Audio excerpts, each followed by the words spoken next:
আল্লাহ উসিলা খুঁজবে। হাসরের মাঠে বহু মানুষ ছোট ছোট উসিলায় আল্লাহর কাছে মাফ পেয়ে যাবে। আল্লাহ শুধু উসিলা খুঁজবে। আল্লাহ বলবেন, বান্দা তোরে আমি মাফ করে দেব, কিন্তু একটা উসিলা তো লাগবে। আমি আল্লাহর আদত হচ্ছে ক্ষমা করে দেওয়া, কিন্তু আমার নিজাম হচ্ছে উসিলা ছাড়া মাফ করি না। হাসরের মাঠে আল্লাহর কুদরতি কলিজায় ৯৯ ভাগ দয়া আর মায়া থাকবে। এই দয়া মায়া নিয়ে আল্লাহ বিচারের আসনে বসবেন। সর্বদা আল্লাহ আসামির দিকে মায়ার নজরে তাকাবেন, গুনাহগারদের দিকে আল্লাহর নজর তবে মায়া। কোনো একটা উসিলায় আল্লাহ তার গুনাহগার বান্দাদেরকে মাফ করতে পারে কিনা, এই উসিলাগুলি আল্লাহ বুঝবেন। দুনিয়ার জমিনে উলামায়ে কেরামকে অন্তর থেকে ভালোবাসা, মাদ্রাসাকে দিল থেকে ভালোবাসা, মাদ্রাসার ছাত্রদেরকে মহব্বত করা অন্তর দিয়ে, হাসরের মাঠে বহু মানুষের জন্য এই আমলটা নাজাতের উসিলা হবে। বহু মানুষের জন্য নাজাতের উসিলা হবে। শুধু উসিলা না, উলামায়ে কেরাম দেখলে যদি কেউ কয় আলেম উলামা দেখলে আমার মায়া লাগে, মাদ্রাসার ছাত্রদেরকে দেখলে আমার বড় খুশি লাগে, অন্তরটা খুশি হয়ে যায়। এতটুকু যদি কারো দিলে থাকে, রাইসুল মুফাসসিরিন আব্দুল্লাহ ইবনে আব্বাস রাদিয়াল্লাহু তাআলা আনহু, যিনি এই উম্মতের ভিতরে সবচেয়ে বড় মুফাসসির, আল্লাহর নবী বলেছেন, নবী যার জন্য দোয়া করেছেন, আমার উম্মতে এর চেয়ে বড় আলেম আর কেউ নেই। আমার চাচাতো ভাই আব্দুল্লাহ, যাকে আল্লাহ কোরআনের এমন জ্ঞান দিয়েছেন, এত জ্ঞান কোরআনের আর কাউকে আল্লাহ দেন নাই। সেই রাইসুল মুফাসসিরিন আব্দুল্লাহ ইবনে আব্বাস রাদিয়াল্লাহু তাআলা আনহু, তিনি কোরআনের এক আয়াতের তাফসীরের ব্যাখ্যায় বলেছেন, যে মানুষটার কলিজার মধ্যে মাদ্রাসার প্রতি, আলেমদের প্রতি ভালোবাসা থাকবে, নিখুঁত ভালোবাসা, এবং দেখলেই বলবে তার দিল খুশি হয়ে যাবে, আল্লাহ তাকে বিবি আসিয়ার মতো মরণের সময় দৌলতে ঈমান সাথে দিয়ে আল্লাহ মরণ দান করবে।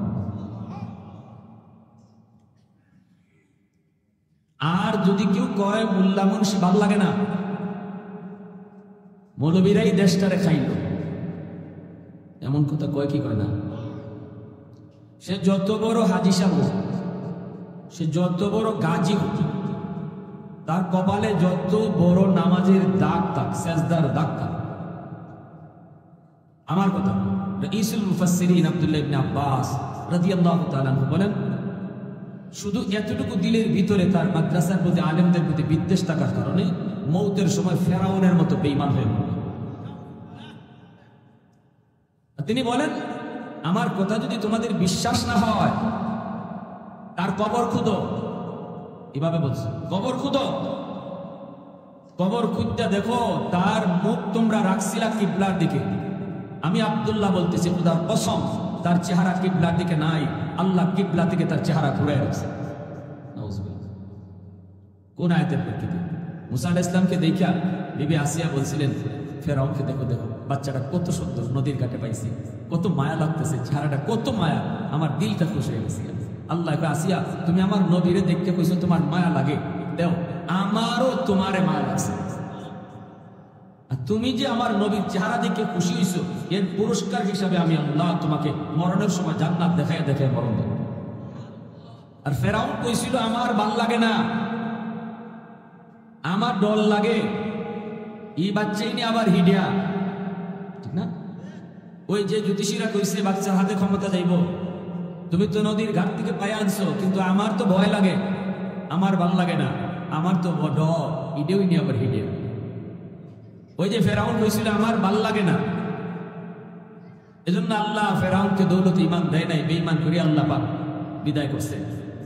রাইসুল মুফাসসিরিন আব্দুল্লাহ ইবনে আব্বাস বলেন, যেই জমানায় নবী থাকবে না, নবীর ওয়ারিস উলামায়ে কেরাম থাকবে, উলামায়ে কেরামের চেহারা দিয়ে কেউ কয় আমার ভালো লাগে, আসিয়ার মতো আল্লাহ তাকেও মরণের সময় জান্নাত দেখায় দেখায় মরণ দেবে। আর যে কইব না মোল্লা মুন্সি ভাল লাগে না, মোল্লা মুন্সি দেখলে আমার গা জ্বলে, এ ফেরাউনের মতো, ফেরাউনের কথার ধরন আর এর কথার ধরন এক, ঠিক না? এজন্য ফেরাউনের মতো মরণ হবে, আর ইনি বলছেন বিশ্বাস না হইলে কবর খুঁদো, কবর খুঁজতে দেখো ঠিকই তার মুখটাকে আল্লাহ কিবলার দিকে রাখে নাই, ঘুরাই দিছে। আমার ভাইরা বন্ধুরা, যুবক, এজন্যই আল্লাহ পাক রব্বুল আলামিন হাসরের ময়দানে আল্লাহ বলবেন, বান্দা আমি তোমাকে মাফ করে দিব, কিন্তু একটা উসিলা লাগবে। এই বান্দা বল, দুনিয়াতে কোনো আলেমের মজলিসে তুমি বসছিলা কিনা? এতটুকু উসিলা যদি পাই, আমি আল্লাহ তোমাকে এই উসিলায় মাফ করে দিব। দাকাইকুল আখবার নামক কিতাবের ভিতরে ইমাম গাজ্জালী রাহমাতুল্লাহি আলাইহি এই হাদিস কানে এনেছেন। তখন এই লোকটাই কইব, না গো মালিক, মনে পড়ে না, দুনিয়াতে কোনো আলেমের মজলিসে বসছিলাম, মনে পড়ে না। এই তিনটা বাচ্চা এখানে কথা বলতেছে, এটা সরাই দাও।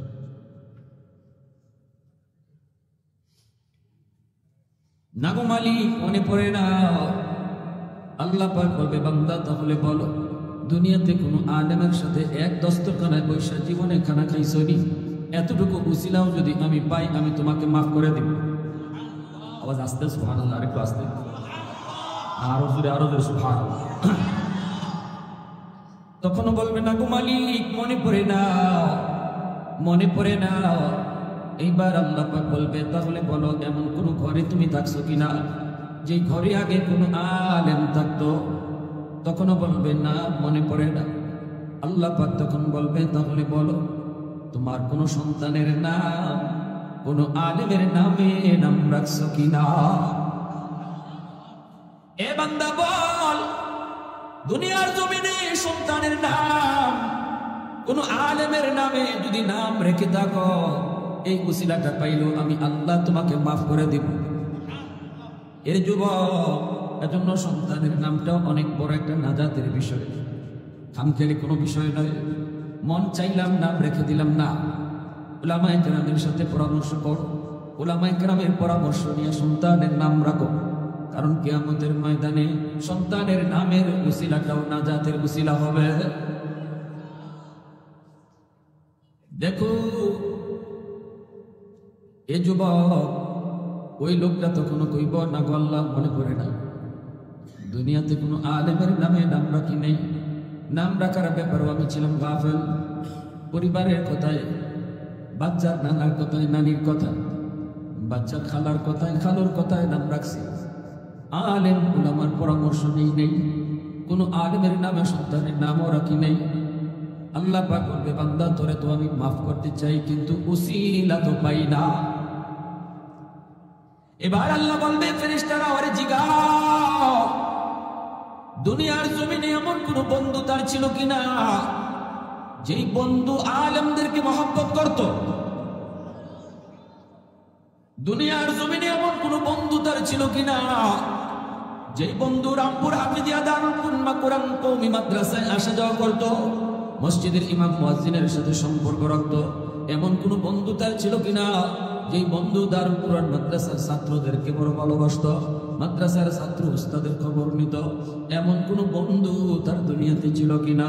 তখনই বলবে, মালিক, মনে পড়েছি, দুনিয়াতে আমার একজন বন্ধু ছিল, আমার বন্ধু মাদ্রাসায় আসা যাওয়া করত, ছাত্র উস্তাদের খবর নিত, ছাত্রদের খানার ব্যবস্থা না হলে ব্যবস্থা করত, লজিং এর ব্যবস্থা না হলে লজিং এর ব্যবস্থা করে দিত, মসজিদের ইমাম সাহেবের সাথে সম্পর্ক তার ভালো ছিল, আমার কাছে প্রায় আমার বন্ধু তাদের গল্প করত। ও মালিক, এমন একজন বন্ধু আমার দুনিয়াতে ছিল। তখনই আল্লাহ বলবে, ফেরেশতারা আমার বান্দারে ফিরে আনো, জাহান্নামে নেওয়া লাগবে না। আরো জোরে সুবহানাল্লাহ। ওয়াহদত কি হিফাজত नहीं बेकुवत बाजू, वहदत की हिफाजत नहीं बेकुवत बाजू, आती नहीं कुछ का बिहाक खुदा दाद, ऐ मर्द खुदा तुझको कुव्वत नहीं हासिल, जा बैठ किसी गार में अल्लाह का करिया, ये सच है कि बातिल की तरफदार नहीं हम, गद्दार न समझो हमें गद्दार नहीं हाँ, फूलों की तरह नर्म मिजाज अपना है नज़र, हम तीर नहीं नेज़ा व तलवार नहीं हम, हम तीर नहीं नेज़ा तलवार नहीं हाँ মুসলমানের আওয়াজে বলেন আল্লাহু আকবার। তখনই আল্লাহ বলবে আমার বান্দারে ফিরে আনো। দুনিয়ার জমিনে আলেম ওলামার সাথে তার সম্পর্ক ডাইরেক্ট প্রমাণিত হয় নাই, তবে ইনডাইরেক্ট প্রমাণিত হয়েছে, ঠিক না? সরাসরি না, কিন্তু বন্ধুর মাধ্যমে তার মহব্বত প্রমাণিত হয়েছে, ইনডাইরেক্ট প্রমাণিত হয়েছে, সরাসরি না। তবে একটু ঘুরাইয়া, এতটুকু ঘুরাইয়া মহব্বতকে উসিলা বানায়া আমি আল্লাহ তার নাজাতের ফয়সালা দিয়ে দিলাম। এজন্যই শুনো, আল্লাহ পাক রব্বুল আলামিন কয় ওয়া নুনাজ্জিলু মিনাল কুরআন মা হুয়া শিফাউন ওয়া রাহমাতুল লিল মুমিনিন। আল্লাহ পাক রব্বুল আলামিন কয় কোরআন নাযিল করেছি তোমাদের জন্য শিফা বানায়া, কোরআন নাযিল করেছি তোমাদের জন্য রহমত বানাইয়া। অতএব কোরআন হলো রহমত, কোরআনের প্রতিষ্ঠান মাদ্রাসা হলো রহমত। আর যারা কোরআন পড়ে, যারা কোরআন পড়ায়, এরা হলো জগতের জন্য রহমত। আল্লাহু আকবার জোরে বলেন। এজন্য যুবক, নবীজি তার অন্য হাদিসে বলেছেন ইন্নাল আলিমা ইস্তাগফিরু লাহু মান ফিল আরদ ওয়া মান ফিস সামা হাত্তাল হিতানু ফি জাওফিল মা ওয়া ফি রিওয়ায়াতিন আন-নামলাতু ফি জুহরিহা। নবীজি বলেন উম্মতের দল, আলিম উলামার কদর তোমরা যদি নাও বুঝো, আসমান জমিনের আর যত মাখলুক আছে ওরা ঠিকই বুঝে। ছোট্ট একটা বাচ্চা মাদ্রাসায় পড়ে, হ্যাঁ তোমার সামনে দিয়ে দুষ্টামি করে হাঁটে, তুমি দেখতেছো তার দুষ্টামি, কিন্তু নবী কয় সে যে দুষ্টামি করতেছে, এই দুষ্টামি করা বাচ্চাটার জন্য গাছের পাতাটায় দোয়া করে। সুবহানাল্লাহ জোরে কও। যেই বালুর উপর দিয়ে হাঁটে, ওই বালু তার জন্য দোয়া করে, গর্তের পিপিলিকা দোয়া করে, পানির নিচের মাছ তার জন্য দোয়া করে, জঙ্গলের বাঘ ভাল্লুক তার জন্য দোয়া করে, এমনকি যত মাখলুক রয়েছে সবাই তার জন্য দোয়া করে। কেন দোয়া করে? কারণ মাছে জানে, গাছে জানে, পিঁপড়ায় জানে, বাঘ ভাল্লুকে জানে এই জমিন আল্লাহ টিকায় রাখছে আলেম উলামার উসিলায়, কোরআনের উসিলায়, কোরআনের তালিমের উসিলায়। আল্লাহর জমিনে আল্লাহর কোরআন এখনো শিক্ষা হয়, কোরআনের তালিম এখনো হয়, এখনো মানুষ সন্তানকে হাফেজ বানায়, এখনো ঘরে ঘরে কোরআনের কদর হয়, এখনো আলেম উলামাকে সমাজের মানুষ কদর করে, এখনো সমাজে আলেম হয়, মুফতি হয়, হাফেজ হয়। আল্লাহর নবী কয় এই জিনিসটা এখনো জমিনের মধ্যে আছে বিদায় আল্লাহ পাক রহমতের বাড়ি দ্বারা এখনো জারি রাখছে, এখনো মাদ্রাসা আছে, আলেম উলামা আছে। এজন্য গাছ থেকে ফুল হয়, ফল হয়, জমিন থেকে ফসল হয়, নদী থেকে মাছ মিলে, বৃষ্টি নাজিল হয়। আমি চেয়ারম্যানই টিকে আছে, মেম্বারের মেম্বারি টিকে আছে, এমপিগিরি টিকে আছে। আজাব গজব থেকে আল্লাহ বাঁচায় রাখছে, রহমতের চাদর দিয়ে সমাজ ঢেকে রাখছে। কারণ এই সমাজের মানুষ এখনো মাদ্রাসাকে কদর করে, উলামায়ে কেরামকে ভালোবাসে। সুবহানাল্লাহ। মাসে কই মালিক, উলামায়ে কেরামের হায়াত তুমি বাড়ায় দাও। পিপিলিকা কয় আল্লাহ হাফেজদের হায়াত তুমি বাড়ায় দাও। ও মালিক ঘরে ঘরে হাফেজ কবুল করে নাও, কারণ এরা যদি সমাজে চলে, এরা যদি সমাজে বাঁচে, আমি মাছ বেঁচে থাকার সুযোগ পাবো। সুবহানাল্লাহ জোরে বলেন। হাফেজ কোরআন যদি সমাজে বাঁচে চলে, তাহলে আমি পিপিলিকা বেঁচে থাকার সুযোগ পাবো। তোমার গজব থেকে জমিন বাঁচবে, আমি পিপিলিকা বাঁচবো, আমি মাছ বাঁচবো, আমি বাঘ ভাল্লুক বাঁচার সুযোগ পাবো। নতুবা গজবের দ্বারা তো জমিন ধ্বংস হয়ে যাবে, কোরআন থাকবে না, হাফেজ সাহেব থাকবে না, আলেম উলামা থাকবে না, আল্লাহ জমিন রাখবে না, মুহূর্তের ভিতরে সব রহমতের দরজা বন্ধ হয়ে যাবে। পর জমিনে গজব আর গজব নামবে, তখন কেউ বেঁচে থাকার সুযোগ পাবে না। অতএব চেয়ারম্যান টিকে আছে মাদ্রাসার উসিলায়, মেম্বারের মেম্বারি টিকে আছে হাফেজে কোরআনের উসিলায়, এমপিগিরি টিকে আছে ছোট বাচ্চা, ওই ছোট বাচ্চা যে মাদ্রাসায় পড়ে তার উসিলায়। আমি যদি এখন মাদ্রাসা টিকায় রাখতে চাই, কেন? কয় নিজে টিকে থাকার জন্য। মাদ্রাসা বাঁচায় রাখতে হবে নিজে বেঁচে থাকার জন্য। মাদ্রাসায় যদি কেউ হাত দেয়, নিজের পায়ে নিজে কোড়াল মারে কিনা? মাদ্রাসা যদি কেউ কয় বন্ধ করে দাও, আল্লাহ বলবে তোমার জীবনে আমি বন্ধ করে দিব। কারণ এই মাদ্রাসার উসিলায়, আলেমের উসিলায়, হাফেজের উসিলায় আমি আল্লাহ তুমি চেয়ারম্যান দেখাই দিছি, তুমি মেম্বারে মেম্বারি করার সুযোগ দিছি, তুমি শিল্পপতির শিল্প কারখানা নিয়ে চলার সুযোগ দিছি, তোমাকে সুস্থতা নিয়ে বাঁচার সুযোগ দিছি। এরা থাকবে না তো তোমাকেও রাখবো না কিনা? এজন্য আমরাও দেখেছি এই জমিনেও যারা মাদ্রাসার বিরুদ্ধে কথা কইছে, একজনকে আল্লাহ তার জায়গাতে রাখে নাই, ঠিক না? টাকলা মুরাদের কথা মনে আছে? কি বলো? মাদ্রাসার বিরুদ্ধে কথা কইছে, আলেমদের বিরুদ্ধে কথা কইছিল, তার দলের লোকরাই তারে জায়গায় রাখছে না। এমন ফোঁচা ফসছে, কেউ বালা পায় না, ঘরের মানুষ বালা পায় না, বাইরের মানুষ বালা পায় না, বালা পায় না, খালি পায় না, ফ্যান ফরছে তার মাথা ফরছে, উফরে ফ্যানটাও কই ফুরছে টাকলা মাথাতে, আর কয় আল্লাহ রে ফ্যানেও আমারে বালা পায় না, ফ্যানটাও বুঝি ফরবার জায়গা পেল না, ফ্যানেও তো বেশি। তুই যাদের বিরুদ্ধে কথা কইছ ফ্যানে জানে, ফ্যানে বুঝে, এটা আমার নবীর হাদিসের কথা বলছি। ফ্যান যদিও দেখি আমরা এটা একটা জড় পদার্থ, কিন্তু তারও একটা অনুভূতি শক্তি আছে।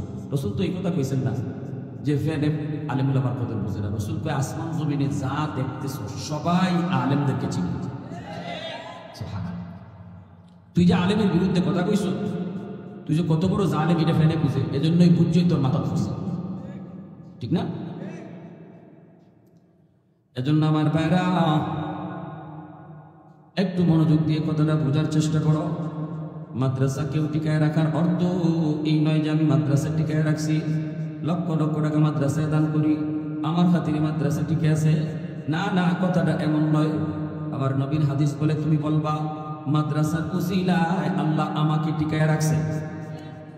একজন মাদ্রাসার ছাত্রকে আমি যদি করে খাওয়াই, লজিং রাখি, এভাবে কখনো বলবো না আমি ছাত্রটারে খাওয়াই, বরং নবীর হাদিস বলে তুমি বলো এই ছাত্রটার উসিলায় আল্লাহ আমাদেরকে খাওয়া। এ আল্লাহ গোলাম, এজন্য শোনো, জগতের জন্য রহমত, সমাজের জন্য রহমত। এই যে রামপুর হাফিজিয়া দারুল কোরআন মাদ্রাসা, আমার আল্লাহর ভাষায় আপনাদের রামপুরের জন্য এই মাদ্রাসা হলো রহমত। রহমত আল্লাহ পাক রহমত বানায় রাখছে, রহমতের চাদর দিয়ে গোটা সমাজটারে আল্লাহ ডেকে রাখবে মাদ্রাসার উসিলায়। কারণ সমাজের মানুষ মাদ্রাসাকে ভালোবাসে, মাদ্রাসাকে কদর করে, মাদ্রাসার সুখে দুঃখে পাশে থাকে, ছাত্রদেরকে লজিং রাখে, খাওয়ায়, সুবিধা অসুবিধায় পাশে থাকে।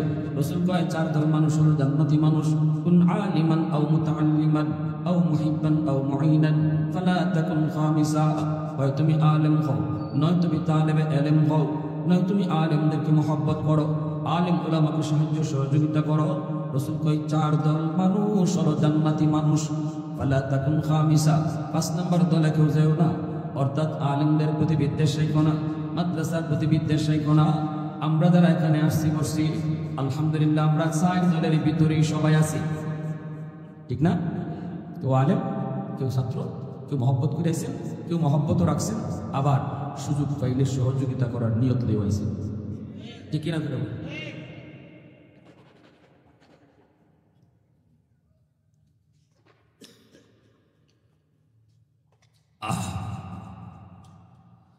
আমার ভাইরা বন্ধুরা জন্য বললাম, এই যুবক আমাদের সিলেটের নুরুদ্দিন গহরপুরি রহমতুল্লাহ গেলে ময়মনসিংহ বেশি বেশি আসতেন, বালিয়ার হজরতের কাছে, ঠিক না? আসরের নামাজ পড়ছেন সিলেট, মাগরিবের নামাজ পড়ছেন ময়মনসিংহ। কোন বিমানে আইতেন, কোন বিমানে যাইতেন, নবীর হাদিস করে আলেমদেরকে সবাই চিনে, সবাই জানে। এজন্য ওনার জিন্দেগি তালাশ করলে দেখা যায় কোনো বিমান নয়, জিন্নাতকে আল্লাহ তার তাবে বানিয়ে দিয়েছে।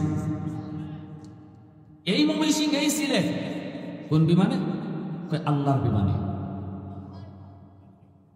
চিন্ত, জিন্নাতরাও চিনে নবীর একজন নায়েবকে, জিন্নাতেও চিনে জানে আল্লাহ আমার মতো জিন্দে তো আল্লাহ তুমি বাঁচিয়ে রাখছো ওই আলেমের উসিলায়, সুবহানাল্লাহ, তার উসিলায় বাঁচিয়ে রাখছো।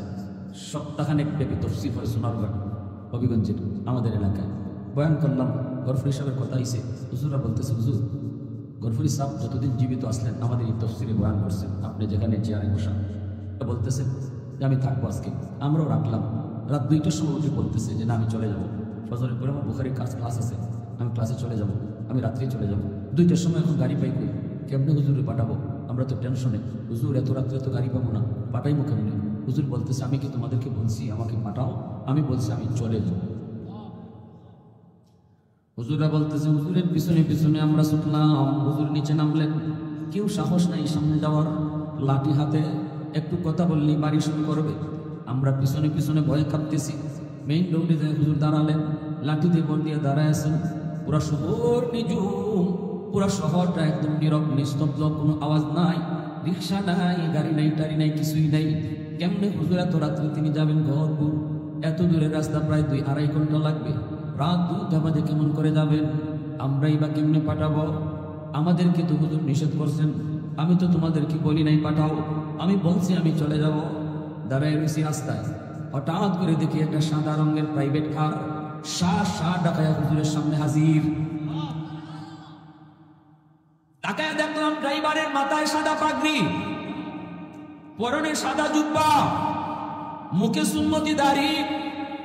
এই সেই গাড়িটা থামাইলো, সালামটা দিয়ে কো হুজুর গাড়িতে বসেন। হুজুরও টান দিয়ে গাড়িটাতে বসলেন। আমরা তো সামনে যায় দাঁড়াইলাম। ভাই তুই কে? কোথেকে আইসো তুমি? হুজুরে নিয়ে কই যাও?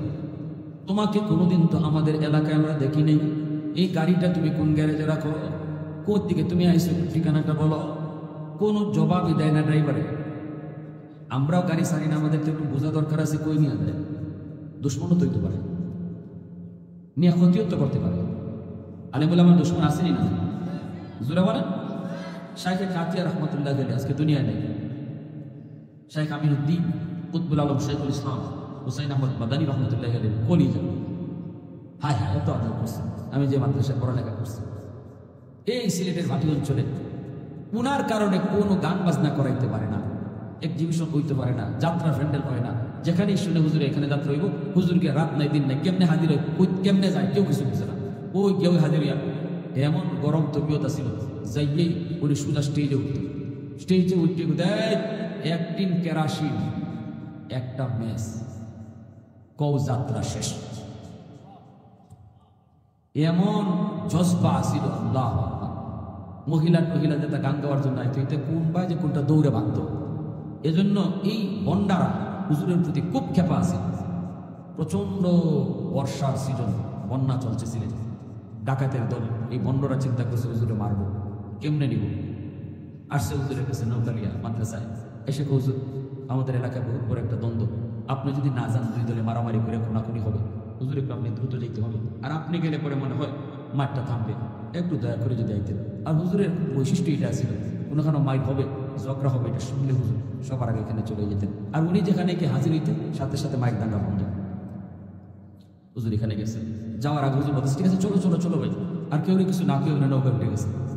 সরল মন, মুসলমানের দিন, মুসলমান মনে করে মুসলমান কখনো মিথ্যা বলতে পারে না। আল্লাহর ওলি শাইখ কাতিয়া রহমতুল্লাহ আলাইহি ওনার কাছে আগে যে কথা কইতো এটাই বিশ্বাস করতো। পরে যদি একজনে বলতো হুজুর আপনার কাছে আগে যে কথা কয়ে গেছে কিন্তু মিশা কথা কইছে, তখন লাঠি দিয়ে বাড়ি দিতে না। মুসলমান আবার মিথ্যা বলে কি করে? যে বিশ্বাসই হইতো না। মুসলমানই মিথ্যা বলতে পারে, এটা বিশ্বাসই করতো না।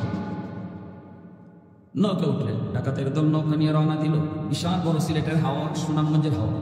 এই হাওরের মধ্যে নিয়ে হুজুর কই তোমরা নিয়ে যাইতেছো, এত সময় তো লাগার কথা না, গভীর রাত হয়ে গেছে, এখনো তোমরা নৌকা বাইতেছো, ওই গ্রামে তো এত সময় লাগার কথা না।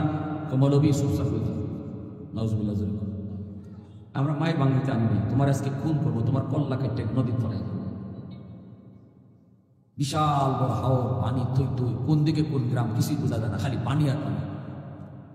হুজুর বলতেছে তোমরা আমার মারতে আনছো বুঝেছি, কত আমার 2 রাত নামাজ পড়ার সুযোগ দাও, নামাজ পড়ো, জীবনের শেষ নামাজ পড়ো। বহু আমাদেরকে জানাইছে। হুজুর 2 রাকাত নামাজে দাঁড়াইছেন, এর ভিতরে তুফান শুরু হয়ে গেছে। এমন তুফান এখন ডাকাতের দল মনে মনে কয় নৌকা সামলাও তাড়াতাড়ি, যদি এই হাওরের নৌকা ডুবি খালি মৌলবী মরবে না, আমরাও মরব, কারণ কুল কিনারা পাবো না সাঁতরা, তাড়াতাড়ি নৌকা সামলাও। নৌকা সামলাইতে ঝড় তুফানে হঠাৎ করে ওরাও দেখে নৌকা একটা ঘাটে লাগছে। কোন ঘাটে লাগা মাত্র দেখা যায় কিছু মানুষ টর্চ লাইট নিয়ে আসতেছে। এত রাত্রে নৌকা কিনবে, এত রাত্রে কিসের নৌকা? টর্চ মাইরা সামনের দিকে আসতেছে, তাকায়া দেখে পুলিশ আসতেছে। আর যে ঘাটে গিয়ে নাম লাগছে এই ঘাটটা হলো সুনামগঞ্জ পুলিশ স্টেশনে যাওয়া হয়েছে, থানার ঘাটে। ডাকাতের দল দিশেহারা হয়েছে। ঘটনা কি? আমরা আসিলাম কোন হাওরে আর আইলাম কোন? ডাকাতের দল আইসে দেখে হুজুরে তো ভালো করে চিনে, যেই মাত্র দেখছে হুজুর আপনি এত রাত নৌকায়, সাথে সাথে ডাকাতের দল হুজুরের পা ধরে কয়, হুজুর জীবনের জন্য মাপ চাইলাম, আর জীবনে আমরা অন্যায় কাজ করবো না, তওবা করলাম। হুজুর সারা জীবন আপনি যেভাবে বলবেন এভাবেই চলবো, আপনি আমাদেরকে মাফ করেন। পুলিশেরা কয়, হুজুরেরা কারা আপনার পা করে রয়েছে? হুজুর কয়, এরা আমার খাদিম, এরা আমার খাদেম। এর ভাবল খুব দোষ করছে খাদেম, সমস্যা নেই, চলো ভাই চলো। হুজুরের জীবন দশায় এই মানুষগুলা কারা ছিল কেউ জানতো না, সর্বদা হুজুরের খাদেম হইয়া পাশে থাকত। হুজুরের মৃত্যুর পর এই ঘটনাটা এরা প্রকাশ করছে। সারা জীবন তারা এরকম আল্লাহর ভয় অন্তরে রেখে চলে গেছে। আল্লাহ আকবার। এজন্য উলামায়ে কেরামের দুশমন আসেনি না নেই? হুজুররা কয়, আমরা তো এরকম প্রাইভেট কারের সামনে দাঁড়ায় গেছি, না রে ভাই তোমার যেতে দিব না, একটু কও তুমি কে। বলা মাত্রই গড়পুরি সাহেব রাহিমাহুল্লাহ তিনি বলেন, এ তোমরা এরে কিতা দিগাও, এরে তোমরা কিতা দিগাও, এ কি জবাব দিব? এ কি মানুষ নি জবাব দিত? আল্লাহু আকবার। मैं तालिब मौला हूँ मेरे इश्क़ निराला, मैं तालिब मौला हूँ मेरे इश्क़ निराला, है जुमला जहाँ जिनके तजल्ली से उजाला, है जुमला जहाँ जिनके तजल्ली से उजाला, मादर्द जहाँ गैर खुदा यार नदारम, जुद याद खुदा ही चिदिगुर कार नदारम, जुद याद खुदा ही चिदिगुर कार नदारम। मुसलमाনের আওয়াজে বলেন আল্লাহু আকবার, আরেকটু জোরে আল্লাহু আকবার। আমার ভাইরা বন্ধুরা বলতেছিলাম, নবীজি বলেছেন ছোট্ট বাচ্চারা মাদ্রাসায় পড়ে, তুমি দেখতেছো দুষ্টামি করে, কিন্তু এই ছোট বাচ্চাটাও যে রাস্তা দিয়ে যায়, এই রাস্তার আশেপাশের কবরের আযাব আল্লাহ 40 দিনের লাগি তার খাতিরে মাফ করে দেয়। যে কোরআন পড়তেছে সুবহানাল্লাহ।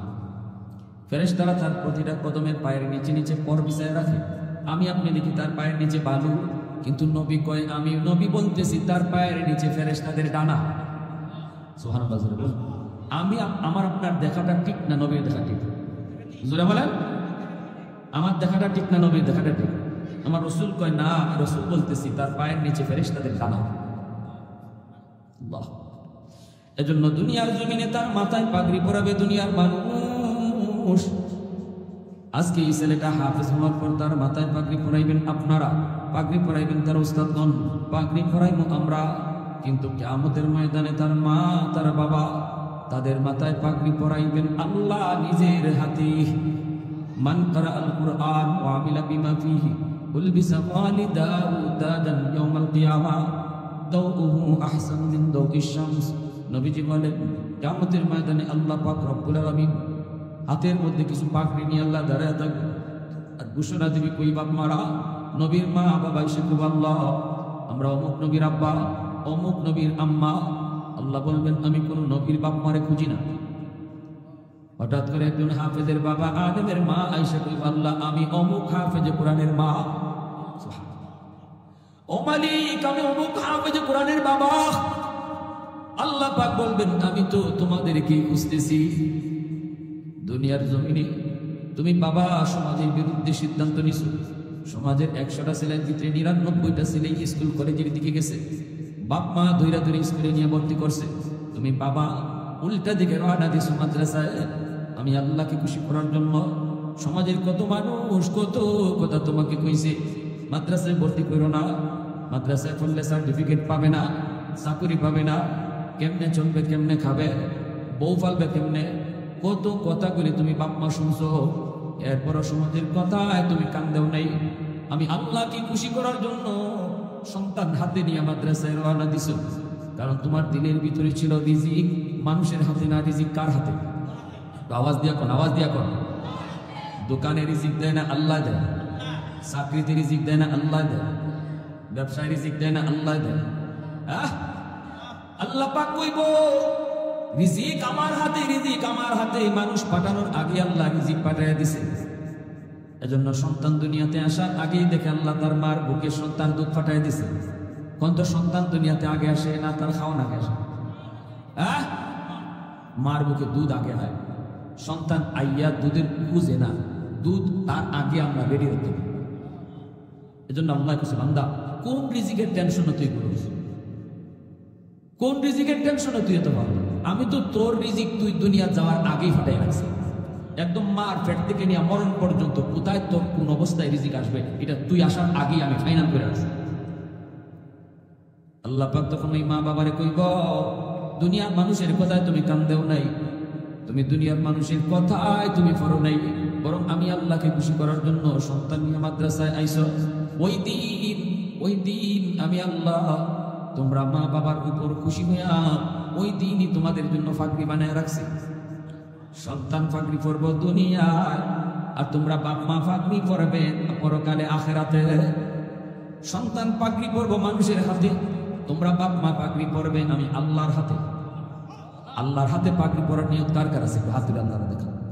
আল্লাহ তুমি কবুল করো, সবাই বলে না আরো জোরে কোন আমি, আরো জোরে আমি কিছু চাইতে।